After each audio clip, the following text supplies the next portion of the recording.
Pasó algo muy particular este sábado. El domingo nos estuvimos enterando que era justamente el asesinato de la madre de un militante de Córdoba, de la agrupación Hijos, la agrupación de derechos humanos, y también esposa de un desaparecido político y asesinado en la última dictadura militar, un ex policía de la provincia de Córdoba, que era militante justamente del ERP y que por miembros también de las fuerzas de seguridad de la provincia fue desaparecido y asesinado ahí en la localidad de Villa Carlos Paz, en uno de los centros de detención clandestina. Esto al comienzo parecía ser, y fue investigado y tomado por la prensa como un hecho aislado de inseguridad, como muchos que están pasando en nuestro país, pero estuvo atravesado por una particularidad. Automáticamente quienes tomaron indicios y primicia de esto era justamente el hijo de Susana Beatriz Montoya, que fue la persona mayor asesinada en Córdoba. Es madre de Fernando Alvareda y esposa de Ricardo Fermín Alvareda. Fernando fue también primicia de los medios nacionales en el mes de diciembre, es militante de la agrupación Hijos porque sufrió amenazas. Apenas arrancó el nuevo gobierno, empezó a sufrir amenazas y se encontró justamente con carteles que decían: se terminaron los amigos de la policía, te vamos a matar a vos junto a tu papito, vas a morir, y todo acompañado de Y balas. eran como amenazas que desde, por ejemplo, desde la organización Hijos, que está en todo el país, en nuestra provincia también era como... para nosotros esto es preocupante, no nos gusta, significan discursos de odio, nos comentaban. Por otro lado, tenías a veces en las redes esto, bueno, no exageren, no es para tanto, debe ser armado. Son solo posteos en redes sociales. Seguro es algo armado. Ese era como un poco el discurso en contra, y tampoco había como un respaldo estatal a nivel nacional. Antes, bueno, hay un repudio por una parte Secretaría de Derechos Humanos, ¿Cuál? o tal vez del Ministerio de Justicia, no hubo como un respaldo a, che, ¿cómo vemos esto? El problema es justamente eso, que son nada más y nada menos los mismos organismos de derechos humanos lo vienen sosteniendo. Ya son discursos de odio que se están llevando adelante. Es más, esto que pasaba con el asesinato de Susana Beatriz Montoya no está ahí en la causa en un total hermetismo, pero cuando fueron y descubrieron el cuerpo, encontraron una leyenda justamente en la pared de su domicilio que decía: los vamos a matar a todos, ahora vamos por tus hijos, con el hashtag policía, que decía nada más y nada menos. Y esto, lo que se piensa y la preocupación que se está transmitiendo de los organismos de derechos humanos también y de la militancia en derechos humanos, es que es algo sistemático, algo que está pasando, y viene acompañado, insisto, por esta denuncia que hizo su hijo ya en el mes de diciembre por amenaza. Alguien que lo que me llamó la atención, ya que estuvo atravesando justamente el juicio por la muerte y la desaparición de su papá, nada más y nada menos que asesinado por un grupo de tareas de la policía de Córdoba, el famoso E2, que ya tiene un prontuario en los distintos centros de detención clandestina y causas.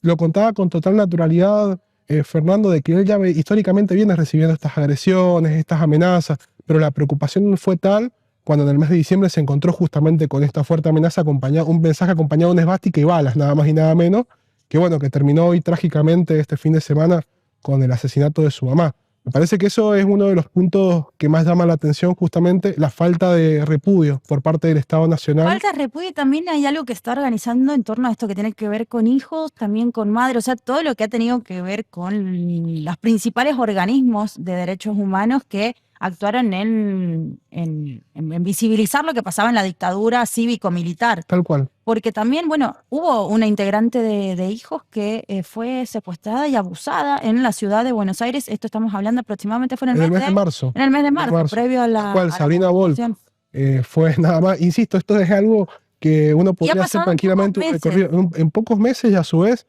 nos encontramos también en este sentido con la reciente visita de 6 diputados nacionales de La Libertad Avanza al ex represor Alfredo Astiz, al penal de Ezeiza. Bueno, el Estado, el gobierno nacional, más que nada, porque no sé si eso se está dando tal vez a nivel provincial, por ejemplo, acá en San Juan, a nivel Córdoba, pero bueno, a nivel nacional, que eran quienes el espacio que veía gestionar las políticas de Estado en defensa de los derechos humanos, no han hecho comentario alguno, posicionamiento, aunque sea desde la Secretaría de Derechos Humanos. No solo eso, sino que sus diputados han visitado a una persona que está acusada de delitos de lesa humanidad. No sé si... Acusada y procesada y juzgada, justamente, hoy en día en el penal de Ezeiza, cumpliendo una condena. Esto, lo que llama la atención es la respuesta oficial, que uno podría irse directamente a los eslóganes y a las propuestas. Hay algunos, mira, en las caras de los diputados que han estado... Las caras de los diputados, que son Beltrán Benedetti, Alida Ferreira Ugarte, Lourdes Arrieta, Guillermo Montenegro, María Fernanda Araujo y Rocío Bonacci. Y lo que también llama la atención es que fueron hasta el penal de Seiza en una movilidad oficial de la Cámara de Diputados. Esto quiere decir que personal también de la... No es algo accidental, y esto justamente es lo que los diputados del bloque Unión por la Patria y también de la izquierda están adjudicando, que esto no es algo accidental ni algo improvisado, sino que es algo que se planificó. Incluso también están las acusaciones hacia la ministra de Seguridad, quien tiene de la Nación, Patricia Bullrich, que es quien tiene jurisdicción dentro del penal de Seiza, en que no hay registros de quiénes fueron a hablar con Astiz y qué se dijo. Pero ellos lo confirmaron también de manera personal. Ahí están, mira, los 6 diputados en Cámara. La diputada que no recuerdo bien su apellido, que es justo una de las chicas más jóvenes que hay. Ella argumentó que es nacida en 1993. 93, sí. Que por esa fecha de nacimiento ya no conocía la historia de Astiz, simplemente fue como, bueno, sin saber mucho. Que ahí ya estamos en la era de Google. Tal cual. Ahí nos da la pauta también de cuál es la posición del gobierno nacional. Esta que no se deja entrever en tanto, bajarle la gravedad, bajarle el tono a la discusión. Es más, se le baja también el tono al proceso en sí, a la dictadura, a los hechos y a los delitos de lesa humanidad. Pues estas personas son juzgadas y procesadas nada más y nada menos que por delitos de lesa humanidad, por desaparecer personas, por asesinar, por un entramado institucional y estatal y un esquema y una planificación estatal de terrorismo de Estado, nada más y nada menos, que es lo que se lo posiciona, y se le baja justamente la gravedad. Y es como tratar de reflotar este discurso de, bueno, pasó algo. Y un poco también a mí ese ruido de que la justicia no aparezca, porque si hay algo que no hubo durante dictadura fue la posibilidad de juzgar a una persona si alguien cometió un delito, estas personas que han sido desaparecidas, que muchos dicen, bueno, algo hicieron, bueno, si algo hicieron, lo ideal es un estrado judicial y no una desaparición, un asesinato, que cumpla, bueno, las condenas como lo están haciendo las personas que han sido juzgadas. Tal cual, algo que ya ha sido juzgado. Además, nuestra universidad fue en su momento, en estos últimos años de los distintos juicios a represores y a genocidas, fue sede y fue una de las grandes impulsoras y defensoras de estos juicios. Y lo que me llama a mí la atención es, porque también nos enmarcamos justamente en estos discursos negacionistas, en los discursos de odio que se escalan estos hechos. Si de más lejos, el año pasado, la gestión anterior de gobierno también, y los diputados y senadores de ese momento, plantearon la necesidad, al igual que Alemania tiene con el Holocausto judío, la posibilidad de una ley justamente de negacionismo, algo que fue totalmente repudiado y totalmente desconocido, no se logró someter a votación. El proyecto de ley todavía duerme en la Cámara de Diputados, que era justamente esto, la educación obligatoria en materia de derechos humanos en todos los niveles educativos, que es algo que, bueno, se da y las discusiones se dan espontáneamente. Las universidades públicas son las principales que vienen discutiendo en materia de derechos humanos y tienen un arduo trabajo, pero esto era justamente que se replique en las distintas escuelas primarias, secundarias, y a su vez también lo que se proponía era que se penara y que se sancionara a las autoridades gubernamentales de los 3 poderes del Estado frente a discursos y en complicidad, ¿no? Y replicar. ¿Cuál es el argumento, por ejemplo, para decir, no, mira, no, yo quiero mi libertad de expresión, quiero decir que estaba todo bien con un genocida?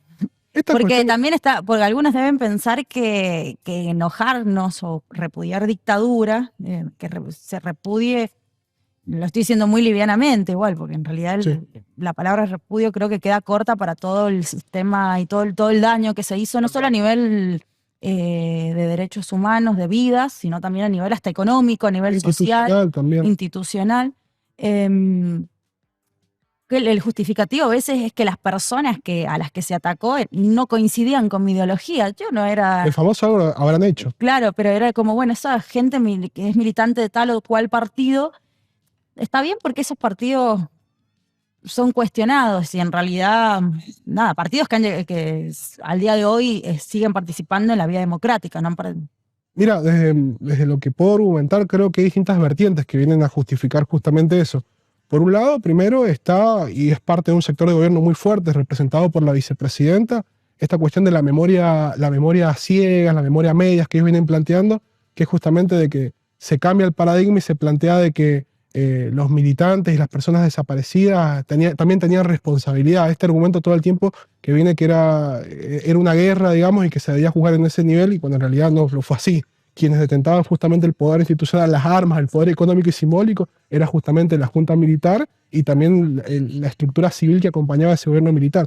Eso por un lado. Y lo demás es esta famosa tabla rasa, que también que se dice que es una discusión totalmente anticuada, y no se tiene en cuenta justamente cuáles son los efectos o los precedentes que está, Nada más que está grave, dejando han nada más y nada menos. asesinado a una mujer mayor que seguramente estaba tranquila después de haber sido viuda de una persona asesinada, ejecutada. Y con todos los cuestionamientos que debe haber sufrido, digamos, porque esto que se ponga en duda no es algo que pasó, que viene sucediendo en los últimos 3 o 4 años, sino que es algo, una voz que todo el tiempo convivió, digamos, con todo este avance en materia de derechos humanos y en materia de memoria, verdad y justicia. Pero hoy en día justamente encuentran otra escalada. Y mi preocupación y la preocupación seguramente de los organismos de derechos humanos, ¿qué va a pasar más adelante cuando esto sea grave?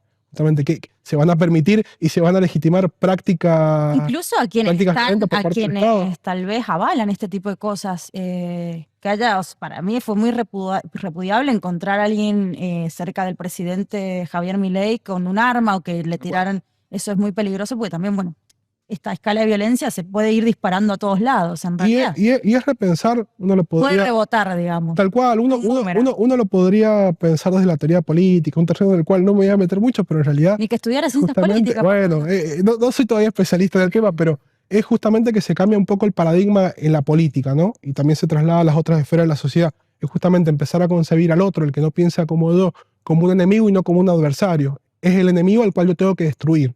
No puedo tolerar lo diferente, digamos. Justamente cuando en realidad quienes defendemos la democracia y quienes argumentamos en contra de esto es ver al otro adversario, el otro que piensa, el otro que no puede pensar como yo, pero tenemos que convivir en el marco de un sistema democrático, oficialismo y oposición. Y desde esa lógica gobernar y gestionar y también claramente denunciar hechos de corrupción, etc. Hoy en día la discusión, pero esto es a nivel global también, es más, las elecciones de Estados Unidos, sin lugar a dudas, va por ese lado. Lo que está pasando en Venezuela podemos analizarlo en esa arista. Es justamente esta efervescencia de los discursos de odio que se están materializando en prácticas bastante complicadas y bastante temerosas. Y el tema es, y lo que nos preguntamos todos, hasta dónde justamente van a encontrar. Cuando no hay una respuesta por parte del Estado, un repudio, y por parte del Poder Judicial tampoco hay un mecanismo para juzgar y castigar. No sé si la palabra castigar juega bastante complicada, pero es básicamente corregir también y marcar que debe haber un consenso básico justamente que es defender, tanto que se la dan algunos de libertarios, liberales y de defensores de la vida, justamente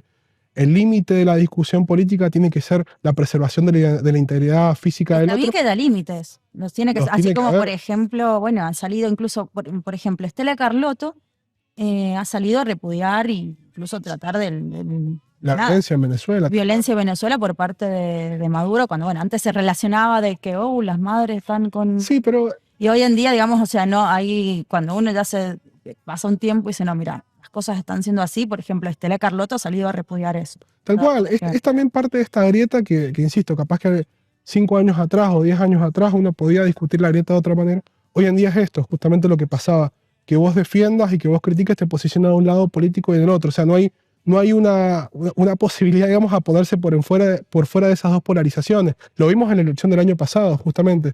Si vos realmente bancabas la discusión política, defendías y respetabas justamente la opinión del otro y no proponías un método de violencia político o un modo totalmente enarbolado un discurso de odio, te posicionaban y te acusaban de kirchnerista o de izquierda, cuando en realidad, bueno, había muchas personas que no estaban en ese paradigma. Y hoy en día es bastante complicado cómo se van corriendo cada vez más por esas eso vertientes. nosotros antes un poco decíamos, bueno, kirchnerismo, hoy en día que haya una persona asesinada por su militancia en derechos humanos, ya estamos hablando de un nivel muy preocupante para todo el país. Y lo que preocupa es que esto sea algo orquestado y algo sistemático. Insisto, también se enmarca, sin ir más lejos, en el intento de magnicidio a la ex vicepresidenta también, que hoy en día está quedando impune por parte de la justicia. Así que hay que pensar esto no como un hecho aislado, sino como parte de una escalada en los discursos de odio que debería preocuparnos a dónde van a